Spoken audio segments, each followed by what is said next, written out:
Hello dear students, जैसा कि हमने लास्ट वीडियो में कम्युनिकेशन किया है और जो इसके टाइप्स हैं और जो इसके अलग अलग तरह से जो पार्ट्स थे, ये कितने तरह का होता है, हमने डिस्कस किया था। आज थोड़ा सा दोबारा इसको थोड़ा रिव्यू करते हैं और इसके बाद में देखते हैं इसके अंदर जो बैरियर्स हैं ना, वो कौन कौन से आते हैं। ठीक है, बहुत ही कम टाइम में बहुत ही इम्पोर्टेंट और इफ़ेक्टिव जो स्टडी मटेरियल है, नोट्स हैं, तो ये मतलब एक वीडियो है, ये होने वाली है। तीन चार चीज़ों का ये एक साथ ये मिक्सअप रहेगा। ठीक है, तो देखिए कम्युनिकेशन क्या है। Communication is process of exchanging information, ideas, thoughts और इमोशन बिटवीन इंडिविजुअल्स और ग्रुप। ठीक है, it involves a sender transmitting a message to receiver through a channel with the possibility of feedback. ठीक है, समझ गए। और देखिए की एलिमेंट्स ऑफ कम्युनिकेशन है, जो कम्युनिकेशन है उसके अंदर क्या क्या चीज़ें हैं वो ज़रूरी होती हैं। पहला होता है सेंडर। कौन सा? सेंडर, जो मतलब मैसेज भेजता है। उसके बाद जो मैसेज होता है वो द इन्फॉर्मेशन बीइंग कम्युनिकेटेड, जो मतलब मैसेज के अंदर कही गई बात है। चैनल, द मीडियम यूज्ड, भाई वर्बल किया है, नॉन वर्बल किया है या डिजिटल, मतलब किस चैनल के थ्रू बात की गई है। आगे receiver, the person who receive and interpret the message, मतलब जो जिस आदमी को मैसेज किया गया है उस आदमी ने आपके मैसेज को समझा है, उसने आपको जो मैसेज है उसको समझा है। पहले उसने उसको प्राप्त किया है, फिर उसने उसको समझा है। उसको अगर समझ में आया है तो क्या करेगा, वो देगा फीडबैक। क्या देगा? वो फीडबैक देगा, मतलब रिस्पॉन्स करेगा। अगर किसी ने पूछा है कि जो भारत है उसकी राजधानी क्या है, तो अगर जिसको पता ही नहीं है कि भारत की राजधानी क्या है, ठीक है, तो जो आतंकवाद फिर जवाब देगा, ठीक है भाई भारत की राजधानी तो ये है।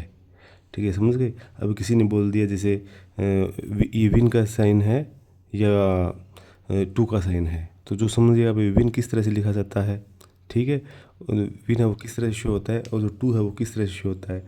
वहीं अगर थम्स अप की अगर अपन बात करें, ठीक है, अपन थम्स देते हैं कई बार, तो लोग कई बार इसको अलग वे में ले जाते हैं, क्योंकि अगर इसका पॉजिटिव वे में सीधे दिखाया जाए तो इसका पॉजिटिव आंसर निकल होता है मीनिंग। लेकिन नहीं, अगर इसको थम को अगर नीचा दिखाएं, ठीक है, तो नेगेटिव मीनिंग चला जाता है। तो ये तो समझने वाले पे है ना, जो जो मैसेज है वो किस तरह से रिसीव है वो कर रहा है।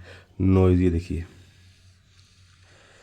Any interference that affects the communication process. Noise मतलब जो आवाज़ है ना, जो कम्युनिकेशन को अगर मतलब क्या करेगी, इफेक्ट्स करेगी, तो जो कम्युनिकेशन है वो नहीं हो पाएगा।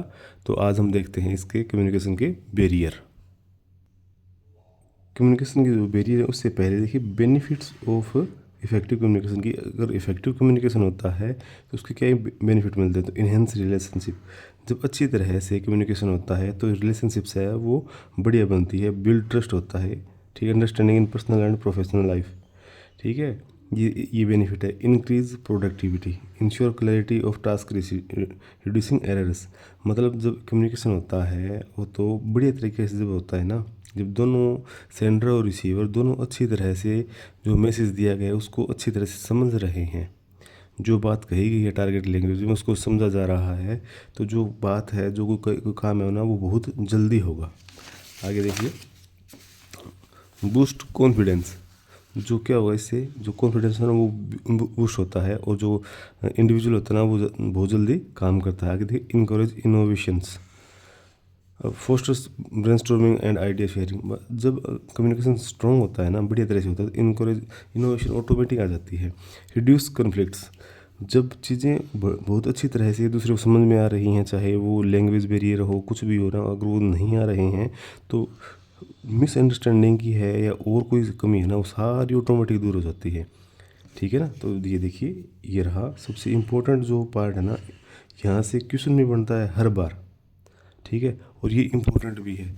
बहुत ही थोड़े टाइम में ये जो चीज़ें आप आए इसको कवर कर लेंगे। तो बैरियर को क्या चीज़ होती है, रुकावटें होती हैं जिससे कम्युनिकेशन है वो नहीं हो पाता। ठीक है ना, तो बैरियर है वो क्या है, फिजिकल बैरियर, शारीरिक बैरियर, जैसे नॉइज़ हो गई, डिस्टेंस हो गई, टेक्निकल इश्यू हो गया, ये फिजिकल बैरियर है। इससे क्या होता है कि जब ये प्रॉब्लम आती है तो फिजिकल बैरियर के अंदर मतलब क्या होता है कि आगे वाले तक हम अपने जो बात है वो नहीं पहुंचा सकते। अब जैसे एक बंदा ट्रैफिक में खड़ा खड़ा बात कर रहा है, एक बंदा अपने घर पे है। तो जो बंदा घर पे बैठा है उसको जो ट्रैफिक में के अंदर जो बंदा घूम रहा है उसकी आवाज़ बिल्कुल भी समझ में नहीं आई, क्योंकि उसके पास जो ट्रैफिक की जो आवाज़ है ना वह बहुत ज़्यादा आ रही है। ठीक है ना। आगे देखिए, टेक्निकल इशू भी होते हैं। जैसे अगर बंदा बात फ़ोन पे मोबाइल पे बात कर रहा है और अचानक अगर नेटवर्क चला जाए तो कैसे बात कर लेगा। ठीक है। आगे लैंग्वेज बैरियर मतलब भाषा का barrier, different language jargon ascents. मतलब जो बंदा हरियाणा का है, अगर उसको अचानक से किसी तमिलनाडु के बंदे के साथ या ठीक है, या जो अगर अपन बात करें केरला केरला के बंदे के साथ या किसी और जो है जो अरुणाचल प्रदेश के बंदे के साथ अगर बात करने लग जाए तो उनको आपस में एक दूसरी लैंग्वेज समझ में नहीं आएगी।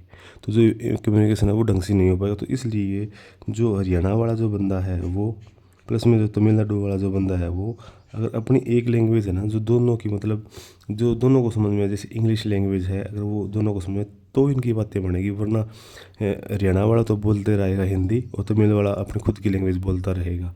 जैसे जैसे पंजाबी लैंग्वेज है और जो तमिल लैंग्वेज है, ठीक है ना।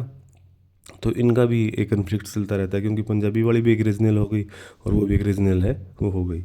आगे देखिए, इमोशनल बैरियर, ये सबसे खतरनाक और सबसे अलग वाला है। आज के टाइम में ये बहुत ही ज़्यादा भयंकर बैरियर के रूप में आ रहा है। इमोशनल बैरियर में स्ट्रेस, फियर और एग्जाइटी। स्ट्रेस, जब बंदा किसी तरह से कोई प्रॉब्लम को अपने ज़्यादा लेके बैठता है, किसी तरह की कोई प्रॉब्लम है तो वो जैसे मीटिंग के अंदर बैठा है लेकिन उसके जो दिमाग में है ना वही प्रॉब्लम है वो बार बार वो चल रही है। फियर, किसी चीज़ का अगर डर होगा तो बंदा ढंग से बात नहीं कर पाएगा। हम देखते हैं कि बहुत बार क्लास में कुछ बच्चे होते हैं जो डरे हुए होते हैं और वो चाहे उनको क्वेश्चन आ रहा हो लेकिन फिर भी वो बता नहीं पाते, उनको डर रहता है। आगे देखिए, एंग्जाइटी। ठीक है, तो इमोशनल बैरियर होते हैं ये। इसका आगे देखिए, cultural barrier, different traditions and social norms. क्या होता है कि कई बार जैसे अब राजस्थान का जो कल्चर है वो अलग लेवल के कल्चर है। वहीं अगर अपन वेस्ट बंगाल की बात करें तो उनका कल्चर भी बड़ा हाई है। तो दोनों कल्चर के अंदर विभिन्न तरह से जो रिचुअल्स है वो होती हैं, विभिन्न तरह के जो त्यौहार है वो मनाए जाते हैं। ठीक है। तो अगर इनको समझ में ना आए अपने एक दूसरे का कल्चर तो ये चीज़ें नहीं हो पाएंगी। आगे क्या है, परसेप्चुअल बैरियर्स। ठीक है, प्री प्री कंसीव्ड नोशंस और बायस। इसमें जो परसेप्शनल बैरियर्स होते हैं ना, इसमें जो बायसनेस है ना वो ज़्यादा होती है, उस वजह से चीज़ें ये हो नहीं पाती हैं। अब देखिए, organisational barrier, poor hierarchy, unclear structure. जब किसी भी संस्था के अंदर जब पुअर हायरार्की होती है ना, जब ढंग से मतलब एक दूसरे तक बातें ना पहुंचाई जाए, जो मीडियम है वो ढंग से ना हो, जो नेटवर्क है वो उनका इशू रहे और जो उनका बिहेवियर है वो आपस में अगर सही ना हो तो क्या होता है कि जो कम्युनिकेशन है वो ढंग से नहीं हो पाता, चाहे आप मीमो निकालिए चाहे आप सर्कुलर निकालिए। ठीक है ना। उसके देखिए, हाउ टू ओवरकम बैरियर्स, कि हम जो ये बैरियर्स है इनसे किस तरह से बाहर आ सकते हैं या इनको किस तरह से हम कम कर सकते हैं। तो पहला है, use simple and clear language, कि जब आप भाषा को बहुत ही अच्छी तरह से यूज़ करें ना बिल्कुल सिंपल और क्लियर लैंग्वेज में तो बहुत बढ़िया होगा। प्रैक्टिस एक्टिव लिसनिंग, ज़्यादा से ज़्यादा एक्टिव लिसनिंग की मतलब प्रैक्टिस कीजिए। एक्टिव लिसनिंग क्या होती है बेटा, जब मैं आपके साथ बात कर रहा हूँ आप मेरी बातों को हाथों हाथ समझ रहे हैं, ना कि आपके दिमाग में कोई और चीज़ चल रही है। ठीक है ना, उसे एक्टिव लिसनिंग बोलते हैं।